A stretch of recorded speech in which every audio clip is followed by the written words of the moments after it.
அதே மாதிரி விளைச்சல் பெருகின்ற நேரம் நல்லா போட வந்துட்டது, நெற்பயிரெல்லாம் போட வந்துட்டது. அந்த காலத்தில் மேட்டூர் அணை வறண்டு போச்சு. மேட்டூர் அணை தண்ணி கிடைக்கல. தண்ணி இவர்களால் பெற்று கர்நாடக அரசிலிருந்து பெற்று தர முடியல. காங்கிரசும் திமுகவும் கூட்டணி தானே, தேர்தலுக்கு கூட்டணி.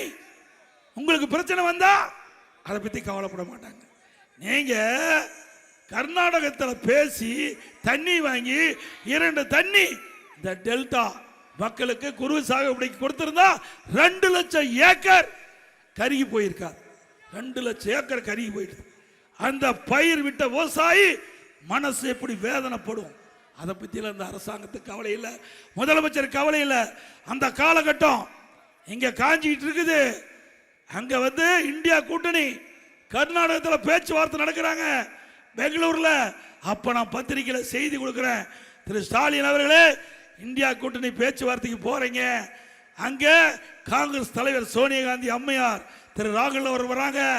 நீங்க நீர்ப்பாசனத்துறை அமைச்சர் சிவகுமார் வரவேற்கிறார் உங்களை. அங்க முதலமைச்சர் சீதாராமையா இருக்கிறாரு. பேச்சுவார்த்தை நடத்தி 2 தண்ணி அதற்கு கொஞ்சம் டிஎம்சி கேட்டு பெருங்க. நம்முடைய விவசாயிகளை பாதுகாக்கலாம், நம்முடைய விவசாயி பயிரிட்ட பயிரை பாதுகாக்கலாம்.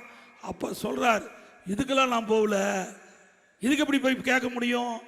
நாங்க கூட்டணி பேச்சுவார்த்தைக்கு போறோம், அப்ப எப்படி போய் இதை பேச முடியும் அப்படின்னு சொல்றாரு திரு ஸ்டாலின்.